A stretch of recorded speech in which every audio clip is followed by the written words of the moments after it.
അപ്പോൾ നമ്മൾ കഴിഞ്ഞ ക്ലാസ്സിൽ പറഞ്ഞത് അറേസ് ആണ്. അറേ മൂന്നെണ്ണവും പറഞ്ഞു. ഇനി അടുത്തത് സി പ്രോഗ്രാമിംഗ് ലാംഗ്വേജിൽ ഉപയോഗിക്കുന്ന ഫങ്ഷൻസ് ആണ്.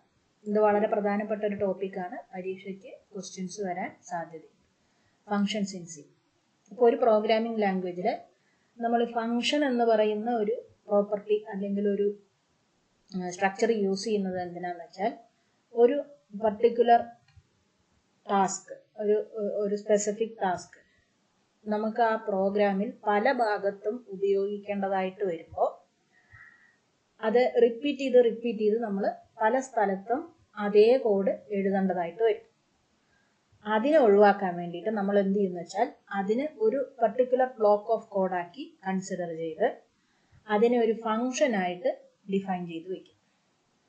അങ്ങനെ ചെയ്താൽ എന്താ ഗുണം എന്ന് വെച്ചാൽ, നമുക്ക് എവിടെയാണോ ആ ഒരു പ്രോഗ്രാം ഉപയോഗിക്കേണ്ടത്, ആ ഒരു കോഡ് ഉപയോഗിക്കേണ്ടത്, അത് നമുക്ക് വീണ്ടും വീണ്ടും ഓരോ സ്ഥലത്തും പ്രോഗ്രാം എഴുതി വെക്കാതെ തന്നെ ഈ ഫംഗ്ഷന് നമ്മളൊരു പേര് കൊടുത്തിട്ടുണ്ടാവും. ആ പേര് ഉപയോഗിച്ച് എവിടെയാണോ വേണ്ടത് അവിടെ നമുക്ക് ഉപയോഗിക്കാനായിട്ട് സാധിക്കും.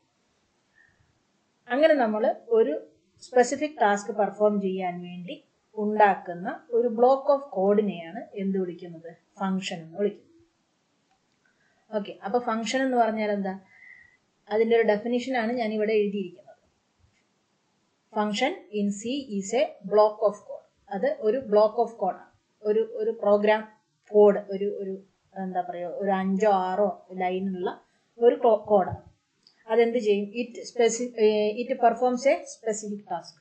ഒരു പർട്ടിക്കുലർ ടാസ്ക്, ഉദാഹരണത്തിന് അഡിഷൻ എക്സിക്യൂട്ട് ചെയ്യാനുള്ള ഒരു പ്രോഗ്രാം കോഡ് നമ്മളൊരു ഭാഗത്ത് എഴുതി ഉണ്ടാക്കി വെക്കുകയാണ്. അത് നമുക്ക് അത് വലിയൊരു പ്രോഗ്രാം ആണെങ്കിൽ എവിടെയൊക്കെയാണോ ആ അഡിഷൻ എന്ന് പറയുന്ന ഒരു വർക്ക് എക്സിക്യൂട്ട് ചെയ്യേണ്ടത് അവിടെയൊക്കെ നമുക്ക് ഈ പറയുന്ന ഫംഗ്ഷന്, ഈ ബ്ലോക്ക് ഓഫ് കോഡിന് നിങ്ങൾ എന്താണോ പേര് കൊടുത്തിരിക്കുന്നത് ആ പേര് വെച്ച് കോൾ ചെയ്താൽ മാത്രം മതി. അതിൻ്റെ ഉള്ളിലുള്ള കോഡൊന്നും എഴുതേണ്ട ആവശ്യമില്ല. ഓക്കെ, അതിനെയാണ് നമ്മൾ എന്ത് വിളിക്കുന്നത്? ഫങ്ഷൻസ് എന്ന് വിളിക്കുന്നത്. അപ്പോൾ ഇതെന്തിനു വേണ്ടിയിട്ടാണ് ഉപയോഗിക്കുന്നത്? Code reusability. നമ്മൾക്ക് ഒരു ഭാഗത്ത് എഴുതിയിരിക്കുന്ന കോഡ് പല സ്ഥലത്തും ഉപയോഗിക്കാം. Modularity and maintainability. നമ്മുടെ പ്രോഗ്രാമിന് പല മോഡ്യൂളുകളായിട്ട് തിരിക്കാനും അതിനെ ഈസി ആയിട്ട് മെയിൻറ്റെയിൻ ചെയ്യാനും വേണ്ടിയിട്ടാണ് നമ്മൾ ഫങ്ഷൻസ് യൂസ് ചെയ്യുന്നത്, ഏത് പ്രോഗ്രാമിംഗ് ലാംഗ്വേജിലാണെങ്കിലും. ഓക്കെ, ഇനി എന്താണ് ഇതിൻ്റെ ആവശ്യകത എന്ന് ഇപ്പം നമ്മൾ ഈ പറഞ്ഞതിനൊക്കെ പോയിന്റുകളായിട്ട് എഴുതിയിരിക്കുകയാണ്. എന്തൊക്കെയാന്ന് നോക്കൂ. Why use functions? ഒന്നാമത്തത് കോഡ് റീയൂസബിലിറ്റി, രണ്ടാമത്തത് മോഡുലാരിറ്റി, മൂന്നാമത്തത് improve readability, 4 reduces redundancy, 5 easy debugging, 6 memory efficiency. Reusability എന്ന് പറഞ്ഞതെന്ന് വെച്ചാൽ ഒരു കോഡ് ഒരു പ്രാവശ്യം എഴുതുന്നു, പല സ്ഥലങ്ങളിൽ നമ്മൾ അതിനെ വീണ്ടും വീണ്ടും ഉപയോഗിക്കുന്നു. മോഡുലാരിറ്റി എന്ന് പറഞ്ഞതെന്ന് വെച്ചാൽ ഒരു പ്രോഗ്രാമിനെ തന്നെ കുട്ടി പാർട്ടുകളായിട്ട് ഡിവൈഡ് ചെയ്ത് നമുക്ക് ഈസി ആയിട്ട് മാനേജ് ചെയ്യാവുന്ന രീതിയിലേക്കാക്കി മാറ്റാൻ ഫങ്ഷൻസ് സഹായിക്കും. റീഡബിലിറ്റി എന്ന് പറഞ്ഞതെന്ന് വെച്ചാൽ എന്താ? ഒരു കാര്യം തന്നെ പല ഭാഗത്ത് കാണുമ്പോൾ നമുക്ക് ആകെ കൺഫ്യൂഷൻ ആവും, ഇതിലേതാണ് എന്താണ് എന്നുള്ളത്. അപ്പൊ ഇത് ഒരു ഭാഗത്ത് മാത്രമേ ഒരു വർക്കിനുള്ള, ഒരു ടാസ്കിനുള്ള കോഡ് നമ്മൾ എഴുതി വെച്ചിട്ടുണ്ടാവും. അതുകൊണ്ട് നമുക്ക് വളരെ പെട്ടെന്ന് തന്നെ നമുക്ക് ആ കോഡ് മനസ്സിലാക്കിയെടുക്കാൻ പറ്റും. റിഡൻഡൻസി എന്ന് പറഞ്ഞതെന്ന് വെച്ചാൽ റിപ്പീറ്റ് ചെയ്യുക എന്നർത്ഥം. അപ്പോൾ റിപ്പീറ്റ് ചെയ്യുന്നതിന് റെഡ്യൂസ് ചെയ്യും. ഒരു കാര്യം തന്നെ പല ഭാഗത്തും റിപ്പീറ്റ് ചെയ്ത് ഉപയോഗിക്കുന്നതിന് നമുക്ക് റെഡ്യൂസ് ചെയ്യാനായിട്ട്. ഡീബഗ്ഗിംഗ് എന്ന് പറഞ്ഞാൽ ഒരു ബ്ലോക്ക് ഓഫ് കോഡ് നമ്മൾ പല സ്ഥലത്തും എഴുതുമ്പോൾ പലതിലും എററുകൾ വരാനുള്ള ചാൻസ് ഉണ്ട്. ഇതിപ്പോൾ ഒരു ഭാഗത്ത് എറർ നമ്മൾ ഡീബഗ് ചെയ്ത് കളഞ്ഞു എന്ന് വെച്ചാൽ അത് ബാക്കി എല്ലാ ഭാഗത്തും ഒരേപോലെ റിഫ്ലക്റ്റ് ആവും. അതുകൊണ്ട് ഈസി ആയിട്ട് നമുക്ക് ഡീബഗ് ചെയ്യാം. മെമ്മറി എഫിഷ്യൻസി, ഒരുപാട് മെമ്മറി ഡ്യൂപ്ലിക്കേഷൻസ് ഒഴിവാക്കുന്നത് കൊണ്ട് തന്നെ, റിപ്പീറ്റേഷൻസ് ഒഴിവാക്കുന്നത് കൊണ്ട് തന്നെ നമുക്ക് മെമ്മറി വളരെ കുറച്ച് മാത്രം ഉപയോഗിച്ചാൽ മതിയാവും. ഒരുപാട് സേവ് ചെയ്യാനായിട്ട് സാധിക്കും മെമ്മറി. അപ്പോൾ ഇതൊക്കെയാണ് ഫങ്ഷൻസ് കൊണ്ട് നമുക്കുണ്ടാകാവുന്ന ഗുണങ്ങൾ. ഒരു ഫങ്ഷൻ ഏതൊരു പ്രോഗ്രാമിംഗ് ലാംഗ്വേജിൽ ഉപയോഗിച്ചാലും ഫങ്ഷൻസ് നമുക്ക് തരുന്ന അഡ്വാൻറ്റേജസ് എന്തൊക്കെയാണെന്ന് ചോദിച്ചാൽ, code reusability, modularity, improves readability, reduces redundancy, easy debugging and memory efficiency. ഇതൊക്കെയാണ് എന്ത് ഒരു സി പ്രോഗ്രാമിൽ ഫങ്ഷൻസ് യൂസ് ചെയ്യുമ്പോൾ നമുക്ക് ഉണ്ടാവുന്ന ഗുണങ്ങൾ. ഓക്കെ, നമുക്ക് അടുത്ത കാര്യം ഇതെങ്ങനെയാണ് ഫംഗ്ഷൻ എന്ന് പറയുന്നത് നമുക്ക് ഇംപ്ലിമെന്റ് ചെയ്യാൻ പറ്റുക, എങ്ങനെയാണത് ആക്ച്വലി നമ്മൾ ഉപയോഗിക്കുക എന്നുള്ളതാണ് നമുക്കിനി അടുത്തത് പഠിക്കാം. അപ്പോൾ സാധാരണഗതിയിൽ ഇത് നമ്മൾ ഏതൊരു ഫംഗ്ഷൻ ഉണ്ടെങ്കിലും ആ ഫംഗ്ഷൻസ് രണ്ട് തരത്തിൽ നമുക്ക് പറയാം. ബിൽറ്റ് ഇൻ ഫംഗ്ഷൻസ് ഉണ്ടാവും, അതേപോലെ തന്നെ പ്രിന്റ് എഫ് എന്ന് പറയുന്നത് ഒരു ഫംഗ്ഷനാണ്, മെയിൻ എന്ന് പറയുന്നത് ഒരു ഫംഗ്ഷനാണ്. നമ്മൾ പ്രോഗ്രാം ചെയ്യുമ്പോഴൊക്കെ ഉപയോഗിച്ചിട്ടുള്ള ഗെറ്റ് സി എച്ച് എന്ന് പറഞ്ഞു, ക്ലിയർ സ്ക്രീൻ പറഞ്ഞു, ഇതൊക്കെ ഫംഗ്ഷനുകളാണ്. പക്ഷേ ഈ ഫംഗ്ഷനുകളൊക്കെ സി പ്രോഗ്രാമിംഗ് ലാംഗ്വേജ് ക്രിയേറ്റ് ചെയ്ത സമയത്ത് ആ ക്രിയേറ്റേഴ്സ് അവിടെ എഴുതി വെച്ചിരിക്കുന്ന ഫംഗ്ഷനാണ്, അവിടെ ഓൾറെഡി ഉണ്ടാക്കി വെച്ചിരിക്കുന്നത്. അതിനെ നമ്മൾ വിളിക്കുന്ന പേര് ബിൽറ്റ് ഇൻ ഫംഗ്ഷൻസ് എന്നാണ്. എന്നാൽ ഇനി നമ്മൾ ഇവിടെ പഠിക്കാൻ പോകുന്നത് നമ്മളുടെ ഒരു പ്രോഗ്രാമറുടെ പോയിന്റ് ഓഫ് വ്യൂവിൽ പ്രോഗ്രാമിംഗ് എളുപ്പമാക്കാൻ വേണ്ടി, അത് പെട്ടെന്ന് നടത്താൻ വേണ്ടി നമ്മൾ ചെയ്യുന്നതാണ് ഫംഗ്ഷൻസ് എന്ന് പറയുന്നത്. അതിനെ നമ്മൾ വിളിക്കുന്ന പേരാണ് യൂസർ ഡിഫൈൻഡ് ഫംഗ്ഷൻസ്. അപ്പോൾ നമ്മളൊരു ഫംഗ്ഷൻ ക്രിയേറ്റ് ചെയ്യുകയാണെങ്കിൽ അതിന് നമ്മൾ പറയുന്ന പേരാണ് യൂസർ ഡിഫൈൻഡ് ഫംഗ്ഷൻ. അപ്പോൾ യൂസർ ഡിഫൈൻഡ് ഫംഗ്ഷൻ എന്ന് പറയുന്നത് the function which is created by the program. ഒരു പ്രോഗ്രാമർ ക്രിയേറ്റ് ചെയ്യുന്ന ഫംഗ്ഷനെയാണ് നമ്മൾ എന്ത് വിളിക്കുന്നത്, യൂസർ ഡിഫൈൻഡ് ഫംഗ്ഷൻ എന്ന് വിളിക്കുന്നത്. ഓക്കെ, ആ യൂസർ ഡിഫൈൻഡ് ഫംഗ്ഷൻ നിങ്ങൾ എഴുതി ഉണ്ടാക്കുകയാണെന്ന് വെച്ചാൽ അതിന് രണ്ട് പാർട്ടുകൾ ഉണ്ടാവും. മനസ്സിലായി, രണ്ട് പാർട്ടുകൾ വേണം നമ്മൾക്ക് യൂസർ ഡിഫൈൻഡ് ഫംഗ്ഷൻ ചെയ്യുമ്പോൾ വേണ്ടത്. ഒന്നാമത്തെന്ന് പറയുന്നത് ഫംഗ്ഷൻ ഡിക്ലറേഷൻ. ഒരു ഫംഗ്ഷനെ നമ്മൾ ഡിക്ലെയർ ചെയ്യണം. ഡിക്ലെയർ ചെയ്യുക പറഞ്ഞെന്ന് വെച്ചാൽ എന്താ, നമ്മളൊരു ഫംഗ്ഷൻ എന്താ പറയുക, ഒരു ക്യാരക്ടർ അല്ലെങ്കിൽ ഒരു വേരിയബിൾ നമ്മൾ ഡിഫൈൻ ചെയ്യും, ഡിക്ലെയർ ചെയ്യും അല്ലേ. നമ്മൾ ആദ്യം ഡിക്ലെയർ ചെയ്യും, അതിനുശേഷം നമ്മൾ അതിന് ഡിഫൈൻ ചെയ്യും. അപ്പം ഡിക്ലെയർ ചെയ്യുക എന്ന് പറഞ്ഞെന്ന് വെച്ചാൽ അത് ഇങ്ങനെ ഒരു വേരിയബിൾ നിങ്ങൾ ഉപയോഗിക്കുന്നുണ്ട്, അതിൻ്റെ ഡാറ്റ ടൈപ്പ് ഇന്നതാണ്, അതിൻ്റെ പേര് ഇന്നതാണ്, അത് അങ്ങനെ ഒരു വേരിയബിളിന് നമ്മൾ ഡിക്ലെയർ ചെയ്ത് വെക്കും. എന്ന പോലെ തന്നെ ഒരു ഫംഗ്ഷൻ എക്സിക്യൂട്ട് ചെയ്യുന്നതിന് അല്ലെങ്കിൽ നിങ്ങളൊരു ഫംഗ്ഷനെ യൂസ് ചെയ്യുന്നതിന് മുമ്പ് ആ ഫംഗ്ഷൻ നമ്മൾ എന്ത് ചെയ്യണം, ഡിക്ലെയർ ചെയ്യണം. അപ്പോൾ tells the compiler about the function before it is used. നിങ്ങൾ യൂസ് ചെയ്യാൻ തുടങ്ങുന്നതിന് മുമ്പ് ഇങ്ങനെ ഒരു ഫംഗ്ഷൻ ഉണ്ട് എന്നുള്ള വിവരം നമ്മൾ അവിടെ രേഖപ്പെടുത്തി വെക്കുക. അതിനെയാണ് നമ്മൾ എന്ത് വിളിക്കുന്നത്, ഡിക്ലറേഷൻ. അപ്പോൾ ആ ഡിക്ലറേഷനിൽ നമ്മൾ എന്തൊക്കെ ഉൾപ്പെടുത്തണം, റിട്ടേൺ ടൈപ്പ് ഉൾപ്പെടുത്തണം. ഇൻറ്റിജർ ആണോ, വോയിഡ് ആണോ, ഫ്ലോട്ടിംഗ് വാല്യൂ ആണോ, ഡബിൾ ആണോ, സ്ട്രിംഗ് ആണോ, എന്താണ് ആ ഫംഗ്ഷൻ റിട്ടേൺ ചെയ്യുന്ന റിസൾട്ടിൻ്റെ റിട്ടേൺ വാല്യൂ എന്താണെന്നുള്ളത് അതിൽ ഉൾപ്പെടുത്തണം. ഫംഗ്ഷൻ ഒരു പേരുണ്ടാവണം, ആ ഫംഗ്ഷനിൽ കുറച്ച് പാരാമീറ്റേഴ്സ് ഉണ്ടാവും. അതെന്താണെന്നുള്ളത് നിങ്ങൾക്ക് ഇവിടെ മനസ്സിലാവും, നമ്മൾ പറയുന്നതിനനുസരിച്ച് മനസ്സിലാവും. ഇനി ഈ ഫംഗ്ഷൻ എപ്പോൾ ഡിക്ലെയർ ചെയ്യണം, before the main function. It should B declared before main function declare ചെയ്യുന്നതിന് മുമ്പേ തന്നെ. എന്താണെന്ന് വെച്ചാൽ മെയിൻ ഫംഗ്ഷൻ്റെ അകത്താണ് നമ്മൾ ഈ ഫംഗ്ഷൻസിനെ യൂസ് ചെയ്യുക. അപ്പോൾ മെയിൻ ഫംഗ്ഷൻ ഡിക്ലെയർ ചെയ്യുന്നതിന് മുമ്പ് നിങ്ങൾ എന്തിനെ ഡിക്ലെയർ ചെയ്തിട്ടുണ്ടായിരിക്കണം, ഒരു യൂസർ ഡിഫൈൻഡ് ഫംഗ്ഷനെ ഡിക്ലെയർ ചെയ്തിട്ടുണ്ട്. അതിൻ്റെ സിൻടാക്സ് എങ്ങനെയാണെന്ന് നോക്കൂ. Return type, function name, parameters. Return type കൊടുക്കുക, ഫംഗ്ഷൻ നെയിം കൊടുക്കുക, പാരാമീറ്റേഴ്സ് കൊടുക്കുക, സെമി കോളൻ ഇടുക, കഴിയും. ഇനി ഒരു എക്സാമ്പിൾ നോക്കൂ. ഇൻറ്റ് എന്ന് പറയുന്നത് എന്താ, റിട്ടേൺ ടൈപ്പാണ്, ഇൻറ്റിജർ വാല്യൂ ആണ് റിട്ടേൺ ചെയ്യേണ്ടത്. ആഡ് എന്ന് പറയുന്നതാണ് ഇവിടെ എന്ത്, ഫംഗ്ഷന്റെ പേര് എന്താണ്, ആഡ് എന്ന് പറയുന്നതാണ് ഫംഗ്ഷന്റെ പേര്. ഓക്കെ, ഇനി അതിലെ പാരാമീറ്റേഴ്സ് എന്താ, രണ്ട് പാരാമീറ്റേഴ്സ് ഉണ്ട്. അതാണ് രണ്ട് പാരാമീറ്റേഴ്സും എന്ത് വാല്യൂസ് ആണ്, ഇൻറ്റീജർ വാല്യൂസ് ആണ്. അപ്പോൾ നിങ്ങൾ രണ്ട് നമ്പറുകളല്ലേ ആഡ് ചെയ്യാൻ കൊടുക്കുക. അപ്പോൾ ഇൻറ്റ് ആഡ് എ കോമ ബി, ആ എയും ബിയും എന്താണ്, ഇൻറ്റീജർ വാല്യൂസ് ആണ് നമ്മൾ പാസ് ചെയ്യേണ്ടത്. അപ്പോൾ ഇങ്ങനെ ഇതിനെയാണ് നമ്മൾ എന്ത് വിളിക്കുന്നത്, ഒരു യൂസർ ഡിഫൈൻഡ് ഫംഗ്ഷൻ. അപ്പോൾ യൂസർ ഡിഫൈൻഡ് ഫംഗ്ഷൻ നമ്മൾ എങ്ങനെ സൂചിപ്പിക്കും, ആദ്യം അതിനൊരു റിട്ടേൺ ടൈപ്പ് കൊടുക്കണം, അതിനുശേഷം അതിനൊരു ഫംഗ്ഷൻ നെയിം കൊടുക്കണം, അതിന് ഫംഗ്ഷൻ നെയിം കഴിഞ്ഞ് ബ്രാക്കറ്റിൻ്റെ ഉള്ളിൽ അതിൽ എത്ര പാരാമീറ്റേഴ്സ് ഉണ്ട്, 2 പാരാമീറ്റർ ഉണ്ടെങ്കിൽ ആ 2 പാരാമീറ്റർ ഏതൊക്കെ ഡാറ്റ ടൈപ്പിലുള്ളതാണ്, 3 പാരാമീറ്റർ ഉണ്ടെങ്കിൽ 3 എണ്ണം ഏതൊക്കെ ഡാറ്റ ടൈപ്പ്, ഇനി ഒരെണ്ണമാണുള്ളതെന്ന് വെച്ചാൽ ഒരെണ്ണം, ചിലതിലൊന്നും ഉണ്ടാവില്ല, ഒന്നും ഇല്ലെങ്കിൽ നമ്മൾ പാരാമീറ്റേഴ്സ് ഇടണം. അതെങ്ങനെ നമുക്ക് പലതരത്തിലുള്ള ഫംഗ്ഷൻസ് പറയുമ്പോൾ നമുക്ക് മനസ്സിലാവും. ഓക്കെ, അപ്പൊ ഇങ്ങനെയാണ് നമ്മൾ എന്ത് ചെയ്യുന്നത്, ഒരു ഫംഗ്ഷനെ ഡിഫൈൻ ചെയ്യുന്നത്. ഓക്കെ, ഇനി നമുക്ക് അടുത്തത് ഫംഗ്ഷൻ ഡെഫിനിഷൻ.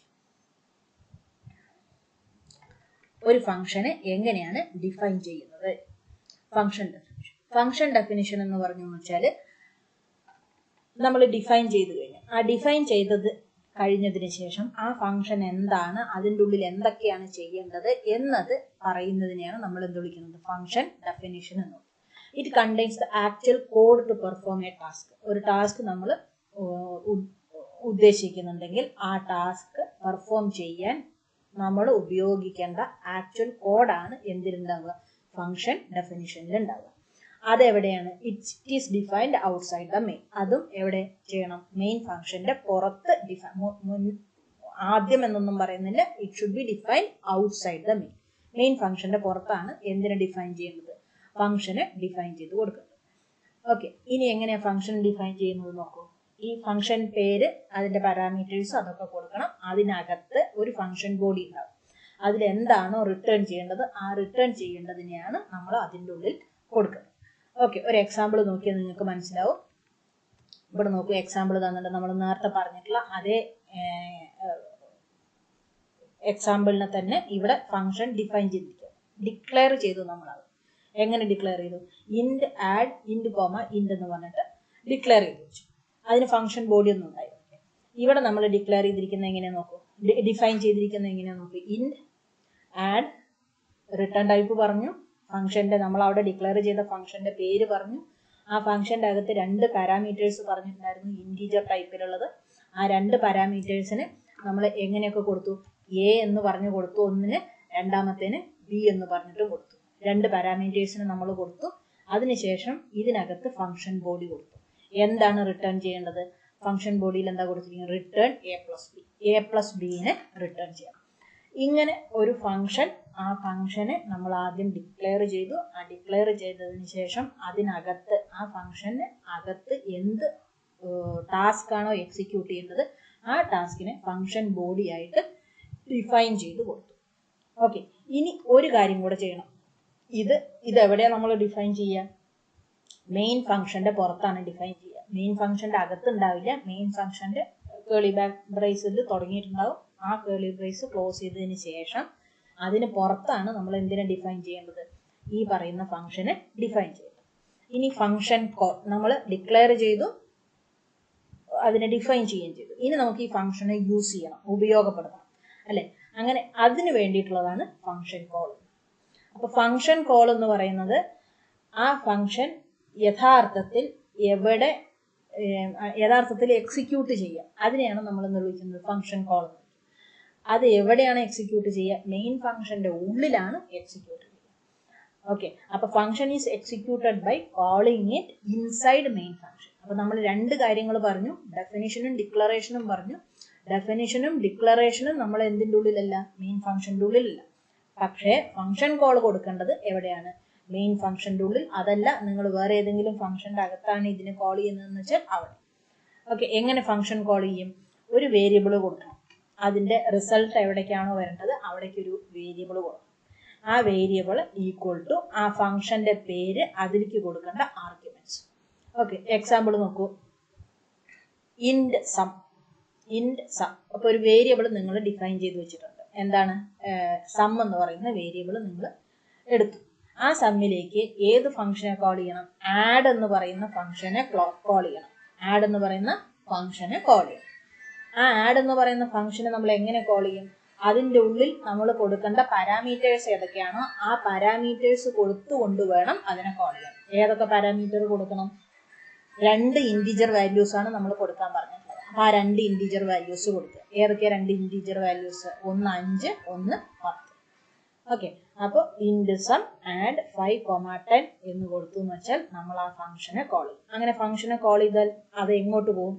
ഇങ്ങോട്ട് പോകും. ഫംഗ്ഷൻ ഡിഫൈൻ ചെയ്തിട്ടുള്ള സ്ഥലത്തേക്ക് പോകും. ഈ ഫംഗ്ഷൻ ഡിഫൈൻ ചെയ്തിട്ടുള്ളത് എവിടെയാണ്? നമ്മുടെ പ്രോഗ്രാമിന്റെ പുറത്ത്, മെയിൻ ഫംഗ്ഷന്റെ പുറത്താണ്. ഇങ്ങോട്ട് പോകും. ഇങ്ങോട്ട് പോയിട്ട് എന്ത് ചെയ്യും?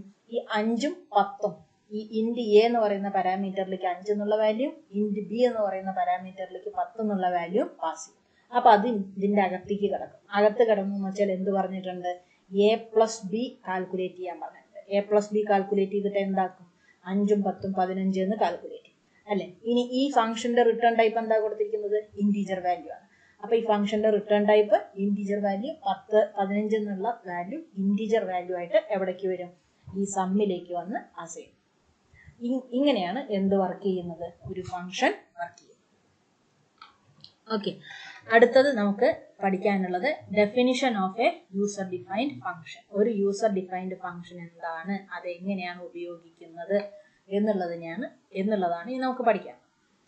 ഓക്കെ, അപ്പൊ യൂസർ ഡിഫൈൻഡ് ഫംഗ്ഷൻ നമ്മളിപ്പോൾ പറഞ്ഞു. എന്താണ് ഫംഗ്ഷൻ? ഒരു പ്രോഗ്രാമർ എക്സിക്യൂട്ട് ചെയ്യുന്ന, ഒരു പ്രോഗ്രാമർ എഴുതി ഉണ്ടാക്കുന്ന ഫംഗ്ഷനെയാണ് നമ്മൾ എന്ത് വിളിക്കുന്നത്? യൂസർ ഡിഫൈൻഡ് ഫംഗ്ഷൻ എന്ന് വിളിക്കുന്നത്. അപ്പോൾ അതിൽ നമ്മൾ ഈ പറഞ്ഞ കാര്യങ്ങൾ തന്നെ ഒന്നും കൂടെ പറയാം. ഒരു യൂസർ ഡിഫൈൻഡ് ഫംഗ്ഷൻ നമ്മൾ ഒരു പ്രോഗ്രാമിന്റെ പാർട്ടായിട്ട് എഴുതുമ്പോൾ എങ്ങനെയാണ്, ഇപ്പോൾ നമ്മൾ ഈ പറഞ്ഞിട്ടുള്ള ആ കാര്യങ്ങൾ ഒരു കംപ്ലീറ്റ് പ്രോഗ്രാമായിട്ട് എഴുതിയിരിക്കുന്നു. അത്ര തന്നെ ഇവിടെ വ്യത്യാസം.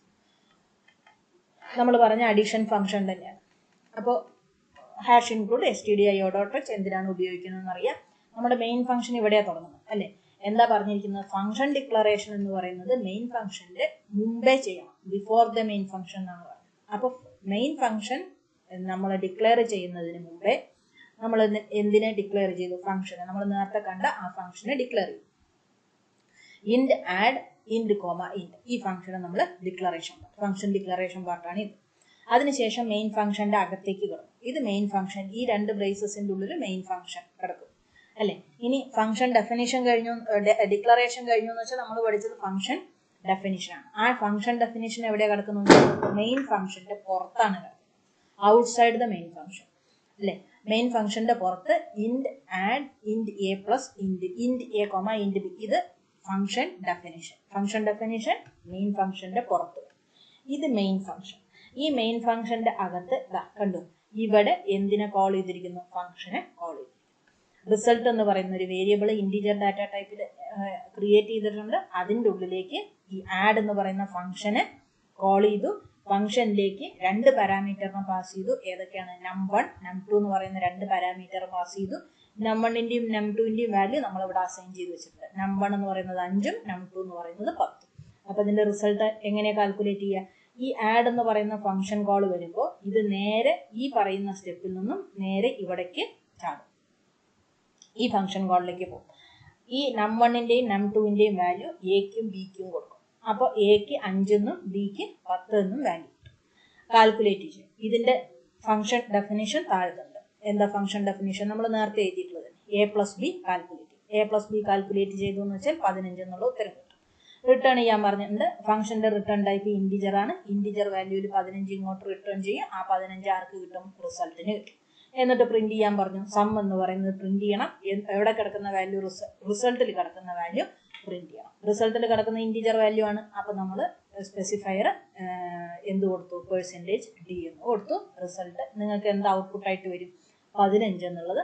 Some is equal to 15, sum colon 15 എന്ന് നിങ്ങൾക്ക് ഔട്ട്പുട്ട് ആയിട്ട് കിട്ടും. ഓക്കെ, ഇപ്പൊ ക്ലിയർ ആയി ഉണ്ടാവുമെന്ന് വിചാരിക്കുന്നു. ഇതിനെയാണ് നമ്മൾ എന്ത് വിളിക്കുന്നത്? ഫംഗ്ഷൻ. ഓക്കെ, ഇനി ഫംഗ്ഷൻസിന് പലതരത്തിലുള്ള ഫംഗ്ഷൻസ് നിങ്ങൾക്ക് സി പ്രോഗ്രാമിംഗ് ലാംഗ്വേജിൽ വരും. ഒന്നാമത്തത് എന്ന് പറയുന്നത് functions with no arguments and no return value. ആർഗ്യുമെന്റ്സും ഉണ്ടാവില്ല, റിട്ടേൺ വാല്യൂ ഉണ്ടാവില്ല. ഇപ്പോൾ ഹലോ വേൾഡ് എന്ന് പറയുന്ന ഒരെണ്ണം, വോയിഡ്, റിട്ടേൺ വാല്യൂ ഒന്നുമില്ല, വോയിഡ് ആണ്, നില്ലാണ്. ഗ്രീറ്റ് ബ്രാക്കറ്റിന്റെ ഉള്ളിൽ ഒന്നും കൊടുത്തിട്ടില്ല. അപ്പൊ റിട്ടേൺ വാല്യൂ ഇല്ല, ആർഗ്യുമെന്റ്സും പാസ് ചെയ്യുന്നില്ല. എന്താണോ പ്രിന്റ് ചെയ്യാൻ പറഞ്ഞിരിക്കുന്നത് ആ പ്രിന്റ് ചെയ്യാൻ പറഞ്ഞിരിക്കുന്നത് ആ ഫംഗ്ഷൻ കോള് ചെയ്തു എന്ന് വെച്ചാൽ ഹലോ വേൾഡ് ഈ പ്രിന്റിന്റെ ആ ഫംഗ്ഷന്റെ ഉള്ളിൽ എന്താണോ ഉള്ളത് ആ പറയുന്ന സ്റ്റേറ്റ്മെന്റ് എക്സിക്യൂട്ട് ആണ്. അപ്പൊ ഈ കോൾ ചെയ്യുമ്പോൾ ഗ്രീറ്റ് എന്ന് പറയുന്ന ഫംഗ്ഷനെ കോൾ ചെയ്യുമ്പോൾ ഈ ഗ്രീറ്റ് എന്ന് പറയുന്ന ഫംഗ്ഷനിലേക്ക് പോകും. അപ്പൊ ഫംഗ്ഷൻ എന്ത് പറയും? ഹലോ വേൾഡ് എന്ന് പ്രിന്റ് ചെയ്യാൻ പറയും. അത് ഹലോ വേൾഡ് എന്ന് പ്രിന്റ് ചെയ്ത് വരും. ഇതാണ് function with no arguments and no return value. അടുത്തെന്ന് പറയുന്നത് function with arguments but no return value. Arguments ഉണ്ടാവും, പക്ഷെ എന്തില്ല? റിട്ടേൺ വാല്യൂ നമ്മൾ സ്പെസിഫൈ ചെയ്ത് കൊടുക്കുന്നില്ല. അപ്പൊ ഇവിടെ നോക്കൂ, വോയിഡ് ആണ്. റിട്ടേൺ വാല്യൂ എന്താ കൊടുത്തിരിക്കുന്നത്? വോയിഡ് ആണ് കൊടുത്തിരിക്കുന്നത്. മനസ്സിലായോ? വോയിഡ് പ്രിന്റ് സം ഇൻഡ് എ കോമ ഇൻഡ് ബി. %d നമ്മൾ എന്താണോ ഇവിടെ കൊടുക്കുന്നത് %d-യിലാണെങ്കിൽ അപ്പൊ ഇന്റിജർ ആയിട്ട് പ്രിന്റ് ചെയ്യും. %f ആണെങ്കിൽ അപ്പൊ ഫ്ലോട്ടിംഗ് വാല്യൂ ആയിട്ട് ചെയ്യും. നമ്മൾ സ്പെസിഫിക് ആയിട്ട് ഒരു റിട്ടേൺ വാല്യൂ നമ്മൾ അതിന് കൊടുക്കുന്നില്ല. ഓക്കെ, ഇനി അടുത്തതെന്ന് പറയുന്നത് function with arguments and a return value. അപ്പൊ സ്പെസിഫിക് ആയിട്ട് ഒരു റിട്ടേൺ വാല്യൂ പറയുന്നുണ്ട്, ആർഗ്യുമെന്റും പാസ് ചെയ്യുന്നുണ്ട്, റിട്ടേൺ വാല്യൂയും കൊടുക്കുന്നുണ്ട്. റിട്ടേൺ വാല്യൂ എന്താ? ഇവിടെ ഇന്റിജർ റിട്ടേൺ വാല്യൂ കൊടുക്കുന്നുണ്ട്. എ എന്ന് പറയുന്ന ആർഗ്യുമെന്റ് പാസ് ചെയ്യുന്നുണ്ട്, ബി എന്ന് പറയുന്ന ആർഗ്യുമെന്റ് പാസ് ചെയ്യുന്നുണ്ട്. എ ഇൻറ്റു ബി ആണ് കാൽക്കുലേറ്റ് ചെയ്യാൻ പറഞ്ഞിരിക്കുന്നത്. ഈ പറയുന്ന എ ഇൻറ്റു ബി എങ്ങനെ തന്നെ റിട്ടേൺ ചെയ്യണം? ഇന്റിജർ വാല്യൂ ആയിട്ട് തന്നെ റിട്ടേൺ ചെയ്യണം. അപ്പോൾ നിങ്ങൾക്ക് റിസൾട്ടിൽ എന്തായിട്ട് അതിനെ സ്റ്റോർ ചെയ്യണം? മൾട്ടിപ്ലൈ ചെയ്ത് വരുമ്പോൾ റിസൾട്ടിൽ ഇന്റിജർ വാല്യൂ ആയിട്ട് തന്നെ റിസൾട്ട് എന്ന് പറയുന്നതിനെ കിട്ടും. അതല്ലെങ്കിൽ ഇവിടുന്ന് ഈ പറയുന്ന ഉത്തരം മൾട്ടിപ്ലൈ ചെയ്ത് കിട്ടുന്ന ഉത്തരം എന്തായിട്ടാണ് വരുന്നത്? ഇൻറ്റിജർ ആയിട്ടാണ് വരുന്നത്. 5 × 3 15 എന്ന് പറയുന്ന വാല്യൂ ഇൻറ്റിജർ വാല്യൂ ആയിട്ടാണ് വരുന്നത്. അപ്പോൾ ആ ഇൻറ്റിജർ വാല്യൂവിനെ സ്റ്റോർ ചെയ്യണമെങ്കിൽ നിങ്ങൾ സ്റ്റോർ ചെയ്യുന്ന റിസൾട്ട് എന്ന് പറയുന്ന വേരിയബിളും എന്തിൽ തന്നെ ആയിരിക്കണം? ഇൻറ്റിജർ വാല്യൂവിൽ തന്നെ ആയിരിക്കണം. അതല്ലെങ്കിൽ എന്ത് വരും? എറർ വരും. ഓക്കെ, അപ്പോൾ ഈ പറയുന്ന മൂന്നാമത്തതിന് എന്തൊക്കെയുണ്ട്? ആർഗ്യുമെന്റ്സും ഉണ്ട്, അതേസമയം എന്തുണ്ട്? റിട്ടേൺ വാല്യൂ ഉണ്ട്. ഇനി function with no argument but returns a value. Arguments ഒന്നുമില്ല, പക്ഷെ ഒരു വാല്യൂ റിട്ടേൺ ചെയ്യും. അങ്ങനെ വാല്യൂ റിട്ടേൺ ചെയ്യണമെങ്കിൽ നമ്മൾ എന്ത് കൊടുക്കണം? ഫംഗ്ഷൻ ബോഡിക്കകത്ത് വാല്യൂ കൊടുക്കണം. അപ്പോൾ ആർഗ്യുമെന്റ്സ് ഇല്ല, അതുകൊണ്ട് ബ്രാക്കറ്റിനകത്ത് ഒന്നുമില്ല, ബ്രാക്കറ്റിനകത്ത് ഫ്രീ ആയിട്ട് കിടക്കുന്നു. ഇവിടെ റിട്ടേൺ വാല്യൂ കൊടുത്തിട്ടുണ്ട്, ഇൻറ്റീജർ ടൈപ്പ് റിട്ടേൺ ചെയ്യാൻ പറഞ്ഞിട്ടുണ്ട്.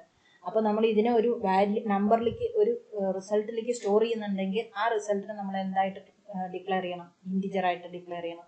അപ്പോൾ നം എന്ന് പറയുന്നതിലേക്കാണ് ഈ പറയുന്ന ഗെറ്റ് നമ്പർ എന്ന് പറയുന്ന ഫംഗ്ഷൻ എക്സിക്യൂട്ട് ചെയ്താൽ വാല്യൂ കിട്ടേണ്ടത്. ഇതിന്റെ റിട്ടേൺ വാല്യൂ ഇൻറ്റിജർ ആയതുകൊണ്ട് നമ്മിന്റെ ഡാറ്റ ടൈപ്പും എന്തായിരിക്കണം? ഇൻറ്റിജർ ആണ്. ഈ പറയുന്നത് ഇതിനകത്ത് കൊടുക്കും. എന്താണോ വാല്യൂ റിട്ടേൺ ചെയ്യേണ്ടത് അത്. ഗെറ്റ് നമ്പർ എന്ന് എപ്പോൾ കോൾ ചെയ്യുന്നുണ്ടോ അപ്പോഴൊക്കെ വാല്യൂ എന്തായിട്ട് കൊടുക്കും? 10 എന്നുള്ളത് കൊടുക്കും. അപ്പോൾ റിട്ടേൺ വാല്യൂ എന്താണോ ആ റിട്ടേൺ വാല്യൂ നമ്മൾ എവിടെ സ്റ്റോർ ചെയ്ത് വെച്ചിട്ടുണ്ടാവും? ഫംഗ്ഷൻ ബോഡിക്കകത്ത് സ്റ്റോർ ചെയ്ത് വെച്ചിട്ടുണ്ടാവും. ഓക്കെ, അപ്പോൾ 4 തരത്തിലുള്ള ഫംഗ്ഷൻസ് ആണ് നമ്മൾ പറഞ്ഞത്. ഏതൊക്കെയാണ്? Function with no arguments and no return value, functions with arguments but no return value, functions with arguments and a return value. Argument ഉണ്ട്, ഒരു റിട്ടേൺ വാല്യൂ ഉണ്ട്, രണ്ടും ഉള്ളത്.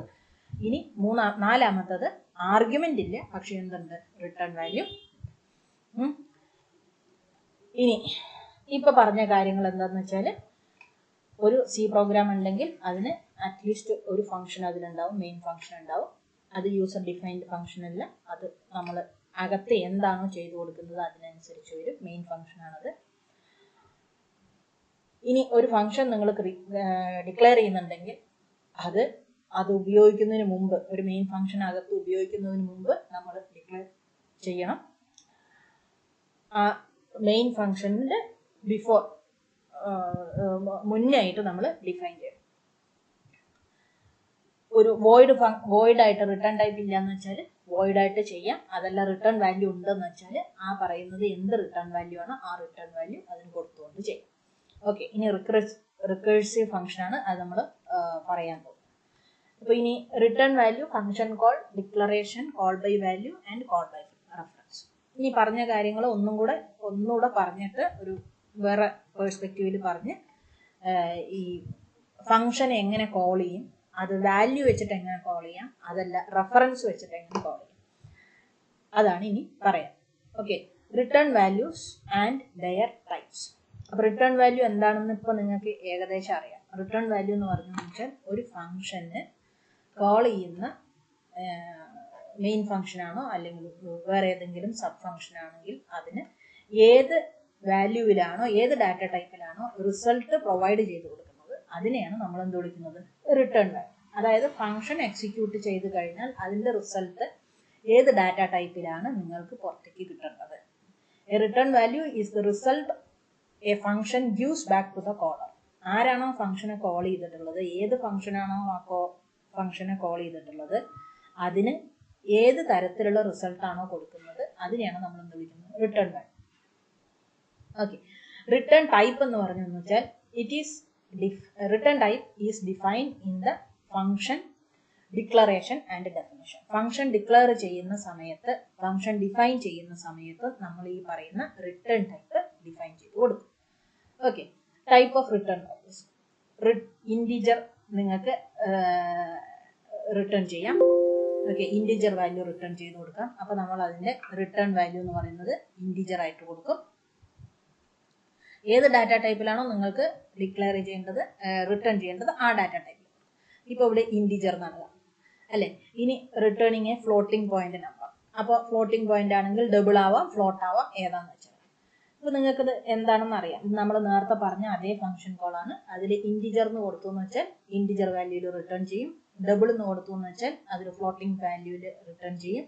ക്യാരക്ടറായിട്ട് നിങ്ങൾക്ക് റിട്ടേൺ ചെയ്യണമെങ്കിൽ അതിന്റെ റിട്ടേൺ ടൈപ്പ് ക്യാരക്ടർ എന്ന് കൊടുക്കണം. സ്ട്രിംഗ് ആയിട്ട് കിട്ടണമെങ്കിൽ അതിന് പോയിന്റർ വെച്ചിട്ടാണ് കൊടുക്കേണ്ടത്. അപ്പോൾ ക്യാരക്ടർ ഒരു പോയിന്ററിന് നമ്മൾ എന്താ പറയുക സ്റ്റാർ ഇട്ടിട്ടാണ് സൂചിപ്പിക്കുക. അപ്പോൾ ഒരു സ്റ്റാർ ഇട്ടെന്ന് വെച്ചാൽ അത് അതിന്റെ പോയിന്ററാണ്.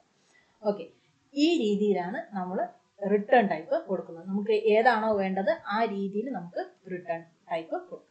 ഇനി ഒരു അറേനെ റിട്ടേൺ ചെയ്യണമെങ്കിൽ അറേയും നമ്മൾ പോയിന്റർ വെച്ചിട്ടേ പറ്റുള്ളൂ. അപ്പോൾ ഇൻഡ് സ്റ്റാർ എന്ന് പറഞ്ഞു വെച്ചാൽ ഇൻറ്റീജർ ടൈപ്പിലുള്ള അറേ. ഇപ്പൊ നമ്മൾ അറേ പറഞ്ഞപ്പോൾ പറഞ്ഞു ഇൻറ്റീജർ ടൈപ്പിലാണ്, ഒരേ ഡാറ്റ ടൈപ്പിലായിരിക്കും അതിൽ മുഴുവൻ. അപ്പൊ അറേ 3 എന്ന് പറയുന്നത് ഇപ്പോൾ ഇൻറ്റീജർ ടൈപ്പിലാണ് കൊടുത്തിരിക്കുന്നത്. സ്റ്റാറ്റിക് എന്ന് പറയുന്നത് എന്താണെന്ന് വെച്ചാൽ, ഈ സ്റ്റാറ്റിക് എന്ന് പറയുന്നത് വെച്ചാൽ അതിന് വാല്യൂ മാറിക്കൊണ്ടിരിക്കില്ല, വാല്യൂ ഫിക്സ് ആക്കി നമ്മൾ കൊടുത്തിരിക്കുക. ഡിഫൈൻ ചെയ്യുമ്പോൾ വാല്യൂ ഫിക്സ് ആക്കിയിട്ട് 1, 2, 3 എന്ന് കൊടുക്കും. അറേയുടെ സൈസ് എത്രയാ? 3. അപ്പൊ 3 ഇൻറ്റീജർ വാല്യൂസ് അതിൽ സ്റ്റോർ ആവുന്നതാണ്. അപ്പൊ അതിനെ നമ്മൾ കിട്ടണമെങ്കിൽ അതിന്റെ എന്തായിട്ട് കൊടുക്കണം? ഇൻഡ് സ്റ്റാർ എന്ന് കൊടുക്കണം. ഓക്കെ, വോയിഡ് ആയിട്ടാണ് നിങ്ങൾ റിട്ടേൺ ചെയ്യേണ്ടതെങ്കിൽ അതിന്റെ റിട്ടേൺ ടൈപ്പ് എന്തായിട്ട് കൊടുക്കുക? വോയിഡ് ആയിട്ട്. അപ്പൊ എങ്ങനെയാണ് നമ്മൾ റിട്ടേൺ ടൈപ്പ് കൊടുക്കേണ്ടതെന്ന്? ഫംഗ്ഷൻ കോൾ നിങ്ങൾക്കറിയാം. ഫംഗ്ഷൻ ഡിക്ലെയർ ചെയ്തു, ഫംഗ്ഷൻ കോള് അതിനെ എന്താ പറയുക വാല്യൂ പാസ് ചെയ്തിട്ടാണ് ഫംഗ്ഷനെ കോൾ ചെയ്യുന്നത്. അതിന്റെ പേരും കൊടുക്കും, അതിലേക്ക് എന്തൊക്കെ ആർഗ്യുമെന്റ്സിനെയാണോ നമ്മൾ പാസ് ചെയ്യേണ്ടത് അതും കൊടുക്കും. അപ്പൊ നമ്മൾ നേരത്തെ പറഞ്ഞ അതേ എക്സാമ്പിൾ തന്നെയാണ് ഇവിടെ പറഞ്ഞത്. ഓക്കെ, ഇനി ഇതിന്